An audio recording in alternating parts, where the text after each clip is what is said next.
Estamos en Vitoria-Gasteiz, donde desde el 22 al 24 de mayo se está celebrando aquí en el Palacio de Congresos Europa el 36 Congreso Nacional de la Asociación Española de Técnicos de Laboratorio, que bajo el título Secuenciación Masiva ha reunido a más de 450 congresistas técnicos superiores llegados de todo el territorio nacional y también a nivel europeo.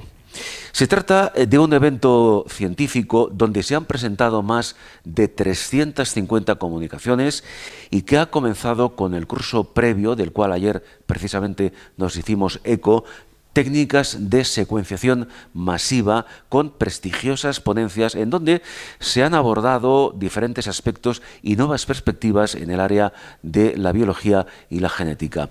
Además, en este congreso se está hablando sobre la trascendencia de este avance y de su aplicabilidad en la medicina actual, debatiendo sobre cómo la secuenciación de nueva generación puede seguir abriendo, de hecho ya está abriendo puertas, abriendo fronteras en la prevención, diagnóstico y tratamiento de enfermedades.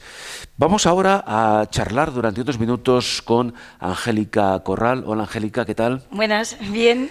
Angélica Corral es técnico de laboratorio de análisis clínicos en el Departamento de Bioingeniería de la Universidad Carlos III, aquí en Madrid, ¿correcto? Eso es.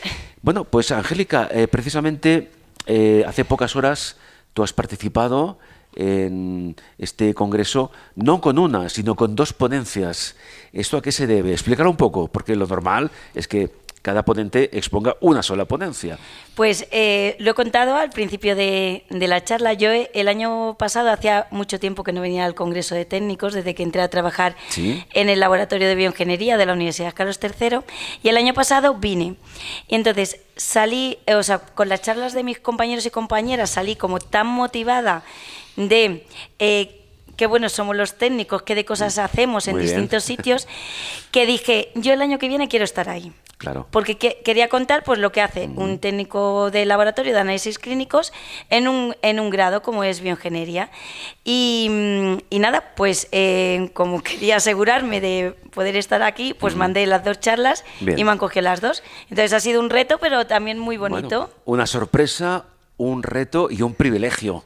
Está clarísimo, ¿eh? Sí, sí, sí, o sea, estoy muy contenta, claro, muy contenta. Yo creo que eres el único, si no me equivoco, ponente en este congreso con dos ponencias. Creo que sí. O sea que, en fin, felicidades por la parte que te corresponde. Gracias.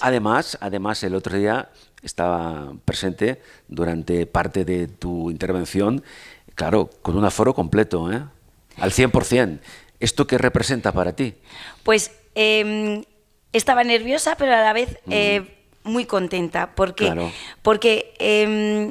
lo que yo sentí el año pasado estando de oyente, he querido que la gente lo sienta hablando yo, pues viendo que tenemos áreas que a lo mejor no es tanto las áreas hospitalarias como la mayoría de mis compañeros y compañeras, sino que tenemos otras áreas donde estamos implicados y también hacemos cosas. Y estamos ahí, somos parte de los equipos que desarrollan distintas técnicas.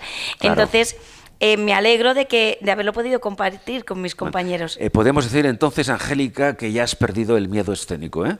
Ya lo has superado. Bueno, no sé. Sí, yo creo que si lo volviese a hacer me volvería a poner nerviosa. Muy bien. Pero ha merecido la pena, la pena. Bueno, pues vamos a resumir, en la medida de lo posible, muy brevemente, aquellos aspectos esenciales más relevantes de los que se ha compuesto tu ponencia, tus dos ponencias.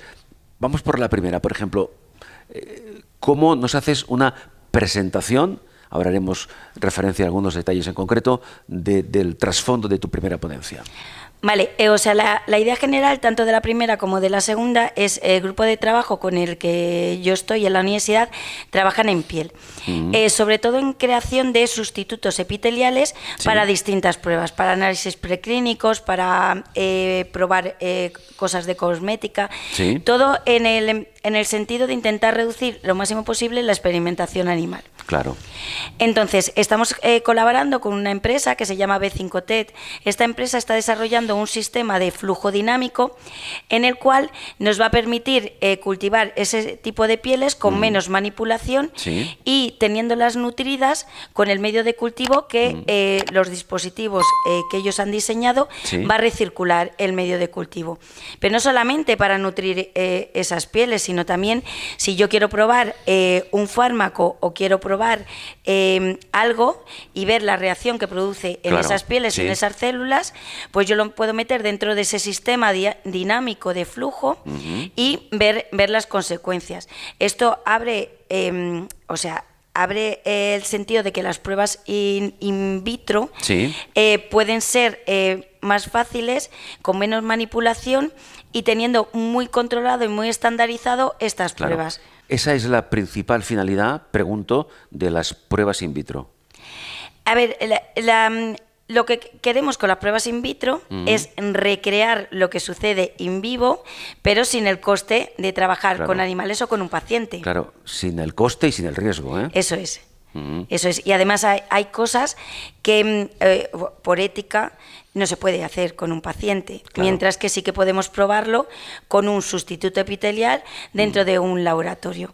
Y es mucho más fácil la infraestructura que necesito para probar, hacer un cultivo en un laboratorio no tiene nada que ver con las salas blancas y limpias con las que tengo que trabajar con un paciente. Esos sustitutos epiteliales a los que te refieres, a día de hoy me refiero, ¿son válidos ya al 100%? Pues esa es parte de la segunda charla, porque en la primera preparamos los sustitutos epiteliales y no pasan de estar in vitro, o sea, es un cultivo controlado en unos insert donde creas las pieles artificiales. Y en el segundo estudio, que se basa en terapia génica, lo que se hace es que esas pieles que nosotros tenemos las terminamos de madurar en unos ratones inmunodeprimidos que podría hacerse también en un paciente. Entonces, lo que se hace edición genética de pacientes que tienen enfermedades epiteliales, cogemos sus células, las modificamos para que expresen correctamente las proteínas, y luego se lo pondríamos a un paciente. En este caso, nosotros, como trabajamos en el laboratorio, nuestros pacientes son ratones, pero esta técnica se puede aplicar luego a un paciente de verdad y curarle las mutaciones que tiene dentro del genoma. Y en principio se corresponde el trabajo que hacéis con esos ratones con el resultado a posteriori cuando se aplica al paciente. Eso es. Además, son terapias muy personalizadas, evidentemente, tú sacas las células del paciente, las modificas en el laboratorio, luego es un trasplante y son las células de ese paciente.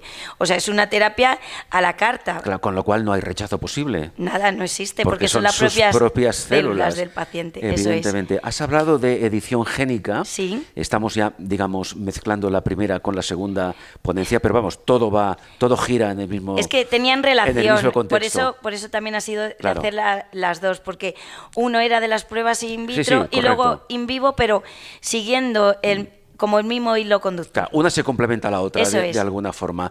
Has hablado de edición génica. ¿Es muy complicado este proceso?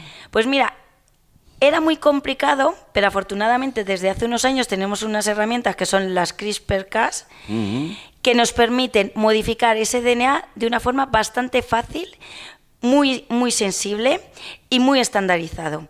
Es bastante fácil de pedir estas enzimas que nos van a cortar el DNA del paciente, que nos van a introducir con el propio mecanismo de corrección de errores de la célula. Vamos a poder introducir trozos de secuencia o eliminar trozos de secuencia para conseguir que las proteínas que están mutadas sean funcionales. Y es un sistema muy fácil que ha revolucionado la ciencia en los últimos años. Y en este proceso de edición génica que ahora acabas de explicarnos, ¿qué papel juega el técnico de laboratorio? Pues el técnico de laboratorio está implicado en toda la parte que se hace dentro del laboratorio.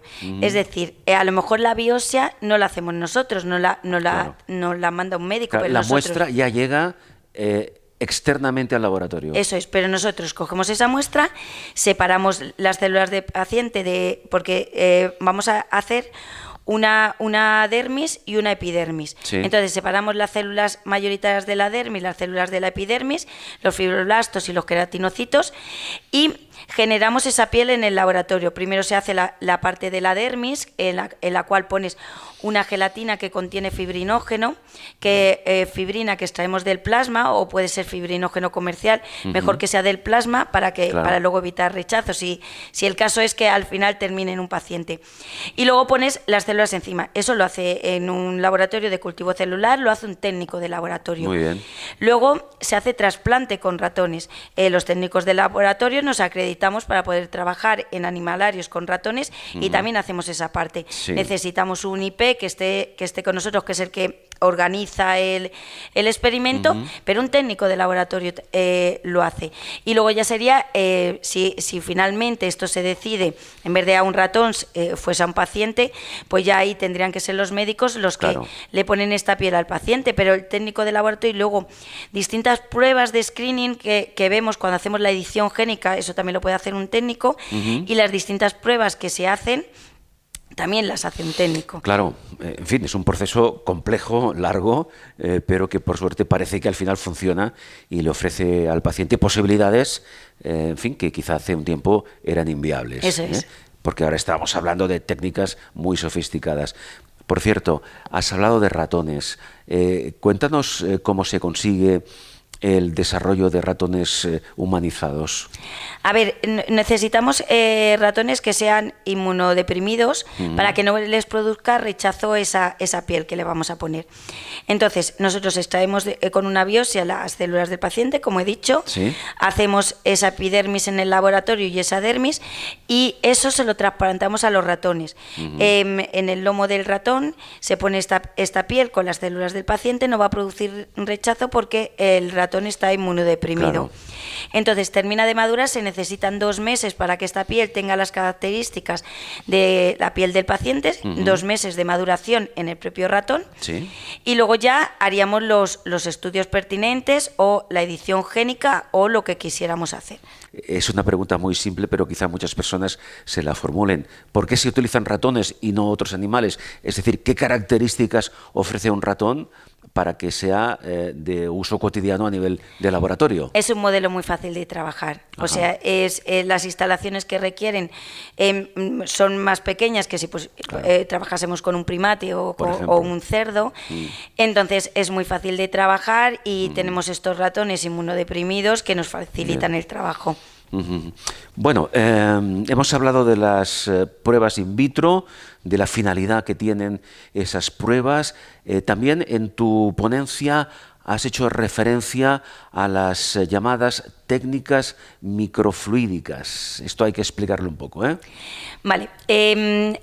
Lo que se tiende en el laboratorio cuando hacemos pruebas in vitro, la gente que ha trabajado en el laboratorio sabe que son pruebas muy costosas, todo el material que se utiliza es bastante costoso y se nos pueden contaminar por la manipulación. Entonces, las técnicas de microfluídica es esos sistemas que antes lo hacíamos a lo grande, ahora lo hacemos en dispositivos pequeños, en los cuales en un lado ponemos las células, en otro lado hacemos circular un medio de cultivo que le podemos introducir distintas moléculas que queramos ver cómo afectan a las células, y trabajamos en volúmenes muy pequeños. La empresa con la que hemos estado colaborando, B5T, lo que ha diseñado es un sistema de recirculación de los medios de cultivo que me estandariza el trabajo con estos sistemas, me permite menos manipulación y así eliminamos riesgos de contaminación y reproducimos, podemos hacer como muchos experimentos a la vez que todos sean iguales. Porque interviene menos la mano del técnico al estar estandarizado. Y siendo así, es decir, técnicas estandarizadas como las que nos comentas, ¿esto garantiza, pregunto, una mayor fiabilidad del resultado? Se supone que sí. Se supone que sí. Para eso estamos haciendo los estudios. De momento, los estudios que nosotros hemos hecho con este sistema ha sido sobre todo ver la variabilidad de estas células y si se reproducen bien. Y entonces estudios posteriores, claro, tendremos que repetir estos mismos experimentos con los distintos controladores de flujo para ver que los resultados se repiten. Hemos tenido mucho trabajo durante este año porque lo primero que hemos tenido que hacer es ver la biocompatibilidad de los distintos materiales. Sí.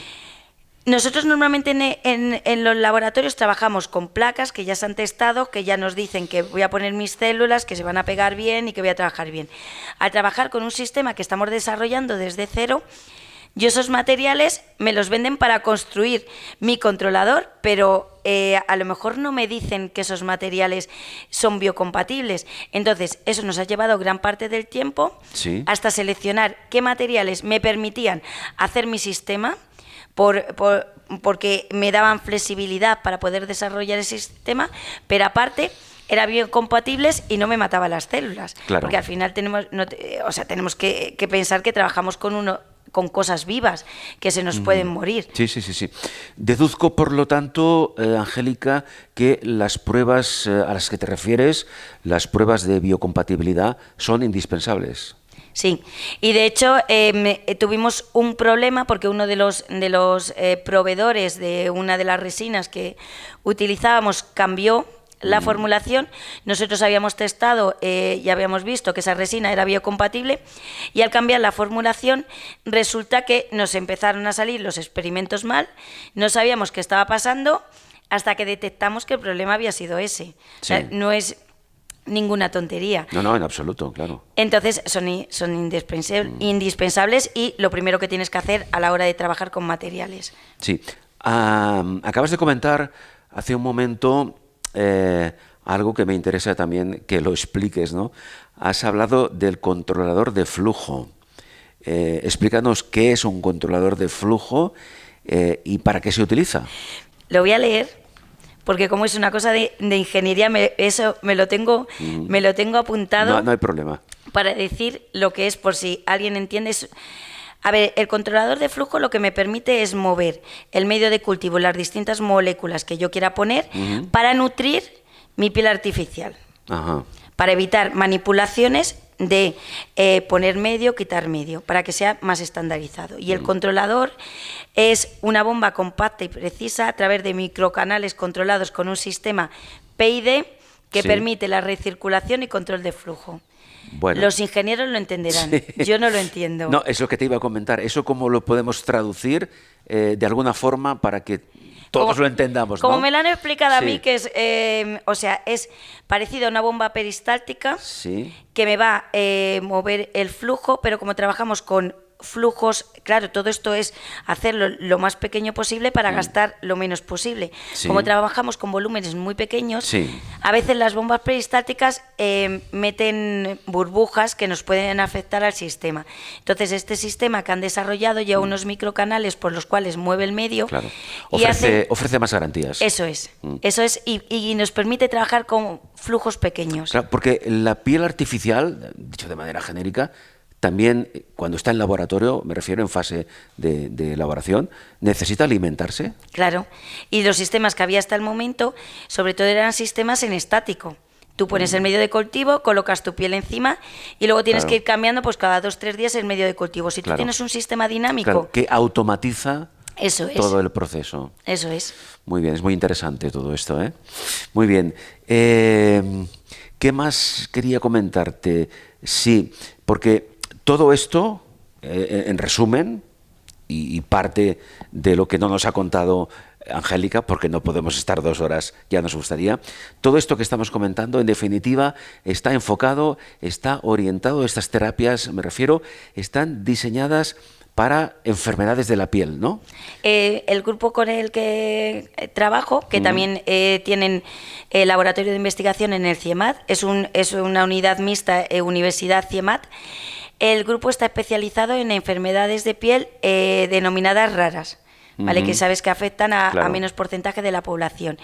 Entonces, este sistema lo han desarrollado para distintas enfermedades. Yo aquí la que he expuesto hoy es la paquiónica congénita, pero también lo hacen para epidermosis bullosa y para otras enfermedades que son raras, que afectan a menos cantidad de la población y que no hay tratamientos comerciales que se pueden dar, porque a veces a las farmacéuticas no les interesa. Claro, ahí hay un tema comercial, evidentemente. Eso es. Lamentablemente, también es así. Eso es, pero están teniendo muy buenos resultados. Porque, por ejemplo, esas enfermedades que acabas de comentar, fíjate, yo llevo muchos años en el tema del periodismo de salud y nunca las había oído. Fíjate si serán raras o minoritarias. Bueno, a lo mejor sí que habéis oído lo de enfermedad piel de mariposa. Esta sí, es más conocida. Es la epidermolisis bullosa. Me has dado el nombre técnico. Pero porque a mí me han dicho, di el nombre técnico. Claro, o sea, sí, entiendo, claro, sí. Fíjate la diferencia que hay de decirlo de una forma o de otra. Pues claro, como son nombres tan raros, si tú quieres visibilizarlo a la población, pues claro, la denominan de la otra forma, pero bueno, yo he dicho el nombre. No, correcto, lo has hecho muy bien, pero también es interesante el comentario, la acotación que has hecho, porque así la gente que va a vernos, el público, identificará mejor esta denominación que no la técnica. Eso es. Además hay hay un día de estas enfermedades y entonces pues bueno. Claro, Día Mundial de tal o cual es. patología. Bueno, podemos seguir hablando muchos más minutos, pero creo que el tiempo se nos está agotando. Nos hemos hecho una pequeña idea, una ligera idea, porque estamos viendo que todo el proceso es muy complejo. Estos últimos minutos me gustaría volver al tema tuyo personal, porque entiendo que después de estas dos ponencias tu valoración es muy positiva, ¿no? Pues estoy muy contenta porque además como es un objetivo que yo me planteé hace un año. Claro, sí. Lo que decías antes, sí. Es... Tú te planteas un objetivo, yo normalmente trabajo en docencia y entonces no hago cosas de investigación, pero yo el año pasado cuando estuve aquí yo dije, yo quiero. Claro, sí. Y entonces con los investigadores y trabajo extra que he tenido que hacer, pero entré en este proyecto sin saber mucho de en qué consistía y estoy muy contenta porque llevas un año, ¿eh? Ha sido un año muy productivo. Hemos tenido, nos ha pasado muchas cosas. Claro. Que lo comentaba con gente después de la charla, la gente se acerca y hablando que es difícil resumir en 10 minutos todo lo que te ha pasado durante un año. Sí, sin duda. Yo tenía puestas cuatro fotografías del microscopio de fluorescencia y he hecho cientos de fotografías. Entonces es difícil, pero que hay mucho trabajo detrás. Los técnicos de laboratorio somos parte imprescindible de este trabajo. Y hay que estar orgullosos de lo que hacemos. Sin duda. Y yo, si yo sirve, igual que vi compañeros y compañeras el año pasado, y a mí me motivaron para hacer esto, si alguien me ve a mí y le motivo para que el año que viene haga algo, pues me voy más contenta todavía. Estoy convencido de que va a ser así. Y la última pregunta es, después de tu experiencia y después de este año de trabajo desarrollando todos estos sistemas, incluso a nivel tuyo personal, ¿cuál va a ser tu siguiente paso como técnico de laboratorio? ¿Hacia dónde vas a canalizar tus esfuerzos? Pues a ver, tenemos, el proyecto, los resultados que yo he presentado es solamente con células en monocapa, lo de la parte, porque ha sido el desarrollo de todo el sistema. Ahora tenemos que hacer las pruebas que ya hemos empezado con piel.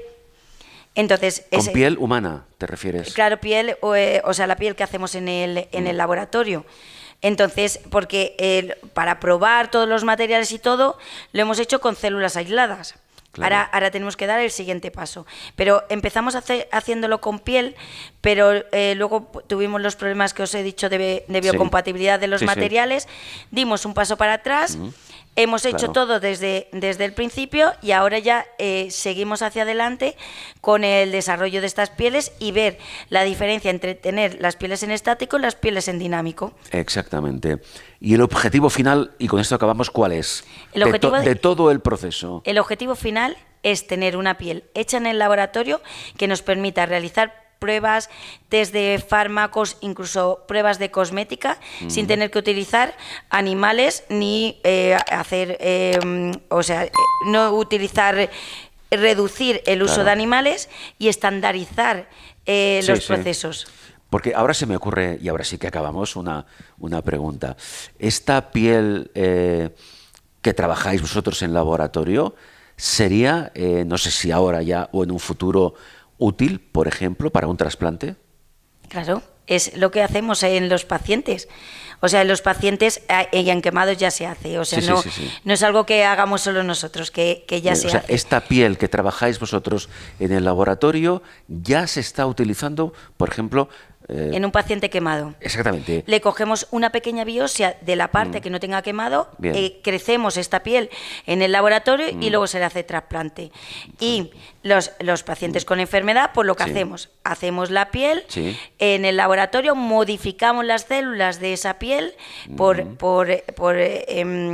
el sistema que he descrito de edición génica Sí. y se la trasplantamos al paciente. Esa piel crece en el paciente y sustituye Claro.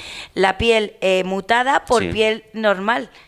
Y además es muy difícil que esto genere un rechazo, No, porque son las células del paciente. porque son las células del propio paciente. Eso es. En fin, no me queda más que felicitarte otra vez. Muchas gracias. Porque en general y en tu caso creo que hacéis un trabajo realmente fundamental, fundamental y necesario.